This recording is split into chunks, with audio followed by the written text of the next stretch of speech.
is Pete Moore on Halo Talks, on location, Las Vegas Gold's Gym Convention 2018.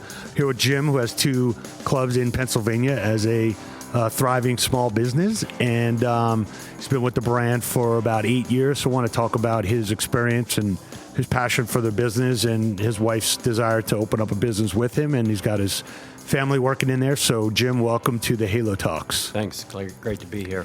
Excellent. So why don't you talk about, I know you come out of a corporate job and still have a place there, and about 8 years ago made a decision to have a small business as part of from a lifestyle, from an investment standpoint, and just talk about what that decision process was and how it's gone. Yeah, so sort of starting with the end in mind a little bit, it's gone great. The idea was coming out of corporate America after 25 years working for the Hershey Company, a very branded company. So I've been around brand for a long time, understand the power of brand, understand, what that does in the marketplace. And when I retired, I was still young, and I consider myself still young. My wife and I spent some time talking about what the next phase was going to be like, and I really didn't want to get back into a corporate office kind of environment again. So my corporate world now is involved from working from home and traveling, and working from home means working out of one of my clubs. It's good places like a Colo, like a WeWork. Yeah. And, I get half an hour break. I go down, get in a quick, do this, do that in the gym, and nice. Kind of move back and forth a little bit. But our thought process really was we knew we wanted to open up our own business, right? I'd had enough of the corporate world, and I don't mean that necessarily in a totally negative way, but everything had 8 layers of decision making, and we decided that we were kicking around the idea of running our own business, and we knew one thing: if we were going to do that, it had to be an environment that we wanted to spend time in, because when you run your own business, you literally live there. Sure. And she was a director of group fitness at a Gold Gym. I had spent my entire life in and out of clubs, and we thought that that would be interesting. Gold's had a franchise that was available in our area, so it was in a good location. And so we decided that we were going to do that simultaneously with me looking to figure out what I was going to do, in the corporate space in addition to that. When you looked at the Gold's brand, there were already several clubs in the area, or at least in the DMA, I guess, if you will. So did that make that decision easier for you? Because Gold's had already made had been in the territory, so there was some brand awareness in addition to the obvious brand awareness of Gold's. Yeah, and on the obvious side, with Hershey, I traveled quite a bit, and I'd find myself in Gold's Gym on a regular basis. Again, that whole branded experience with Hershey, we weren't interested in opening up Jim and Diane's gym. You know what I mean? We understood the value of a brand and what it could create.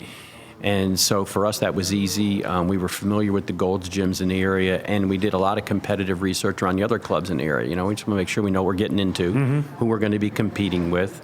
Obviously, at the end of that, we felt comfortable that, okay, we can go in here, even though we hadn't run a business before.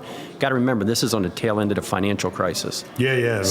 So banks aren't giving money to anybody, generally speaking, especially for people who, have never run a business before. Sure. So we just were pretty blessed that whenever we needed a door open, it opened. Whenever we needed to meet somebody, we met somebody. And in the midst of that, we were able to get business launched. Gotcha. And then, so you found a location, Gold's Corporate. They were helping you make that decision from their support team? Yeah. A lot of help in the beginning, especially, right? I mean, so 2 things I really love about Gold's. One is they're there when you need them. 2 is they don't bug you when you're not asking for help. So there's a lot of autonomy in terms of the brand. We set our pricing. We said, do we buy equipment that we want? We do all the things the way we want to do it. And then if we need to dial 911 for something and call, we call and we get the help that we need. Gotcha.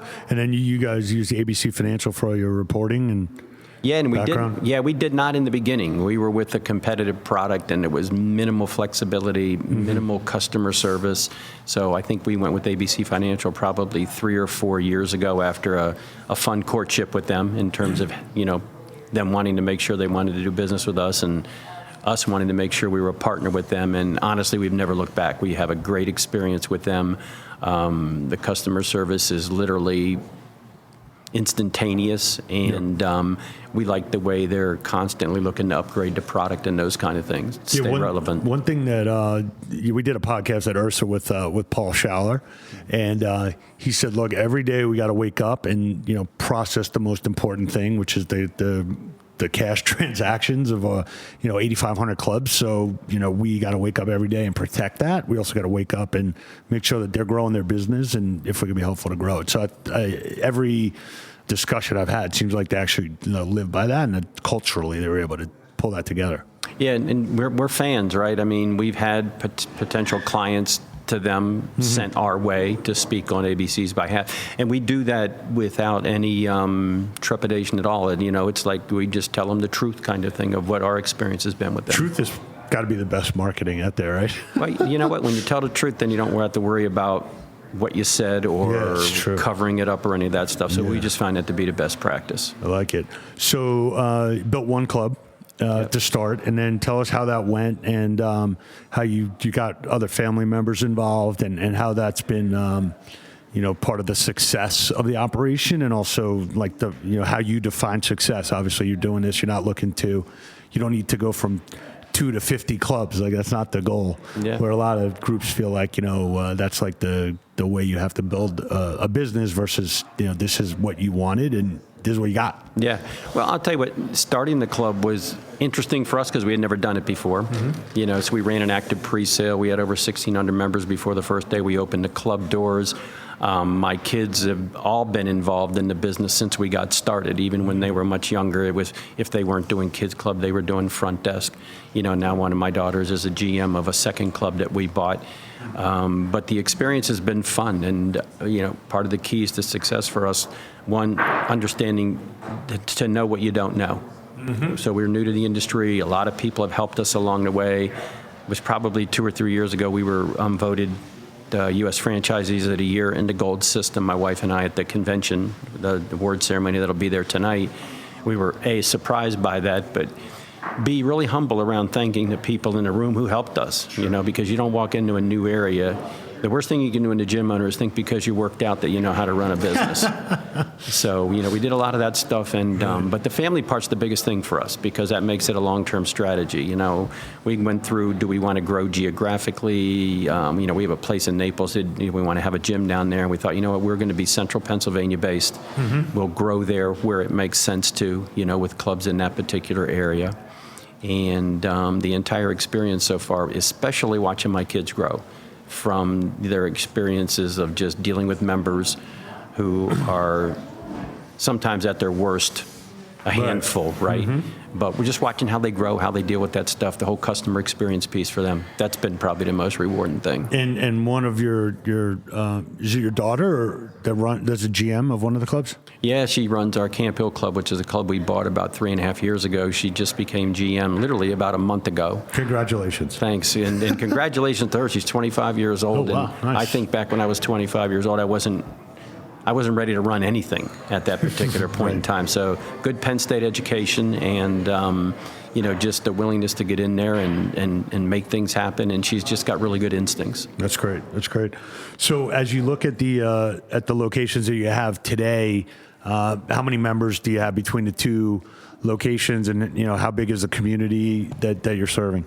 Yeah, so, we're in Harrisburg, Pennsylvania area, state capital area, so probably in the neighborhood of 300,000 people, including all the suburbs and everything. Our two clubs combined probably have about 11,000 members in them, a lot of insurance-based members, our traffic is very good in terms of check-ins at the clubs. We average at the Linglestown Club during the week probably 11 or 1,200 a day, the Camp Hill Club in an area of 700 a day, so it's one thing about that business. It's not like running an internet business where you can hide behind the internet and you don't got to talk to your people. Our customers and clients are there every day, and they have no hesitation around letting us know what's working or not from their point of view. Yeah, I feel like there's an actual comment box, and then there's a daily comment box, the verbal comment box. And we pay attention to both of them. I mean, we're a Medallia customers, and we spend a lot of time on the CRM answering. And our Linglestown Club, out of 500 and some clubs, is ranked always in the top 10 in overall experience. We're pretty proud of that. And then, where do you see, if you say you got a lot of insurance clients, where do you see things going over the next 5 years with either insurance companies start to actually pay the full membership base, obviously the full membership price. If these people show up, and now you can obviously tell them if they showed up, and you can track their workout. So just as a potential benefit to the industry. On the club side, where do you see that evolving since you're already working with some groups in the state capital? Yeah, it's really interesting. I've found from talking to other owners that it really is different market by market. Our market's very heavy with that, and not just seniors, but we have insurance that people can buy through for any age, right? So we have in our main club 2,700 insurance-based, what they call prime members, who are just regulars. Many of them were monthly paying members of ours. Oh, okay. And a lot of clubs in our area have gotten out of the insurance base and won't honor it. We've had several strategy sessions about it and have wondered what happens if this is the way of the future? What happens if at some point everybody is coming through their insurance company, and if we bail now, where does that leave us? So we've decided to stay in it. We've had success negotiating with the major carriers at places like this convention. Oh, so you're saying they want like some kind of real bulk rate and discount? Well, what we get paid on is how they swipe, right? So each time they swipe, we get paid. Oh, so it's per visit? Per visit, right. Okay. So our ability to negotiate good per visit rates with the carriers determines how close we get to or exceeding even what we get from a regular paying member if they come a maximum of 11 times, which is usually the number we have with most of them. So we're staying in it for a while because we want to see where the market's going to go. So that kind of brings us to a point of that. It's an interesting thing you bring up, because a lot of people now are looking at it and saying, what's really the price per visit? Because we're competing with the boutiques to an extent. So if in your area you have a Pilates studio or bar studio or what have you, and someone's paying, let's say, $15 or $18 or $20 per class, should that be the benchmark? That if you go to an insurance company, should they pay maybe $10 per visit because that's what half of the visitor card rate is, or do they pay, hey, I've got a membership for $50. My average person comes 10 times a month, then it should be $5. It's kind of what the membership is. How do you think about that? We think about it in the latter one because of the market that we're in, right? And the whole boutique thing is a very interesting dynamic in our industry right now. In terms of, a lot of our regular members are members of boutique as well. But the retention rates there usually, take Orange Theory, for instance, right? So when Orange Theory first opened up, their retention rates were literally double of what they are now. So people go, they try it out, they're paying a much higher rate than a full service gym.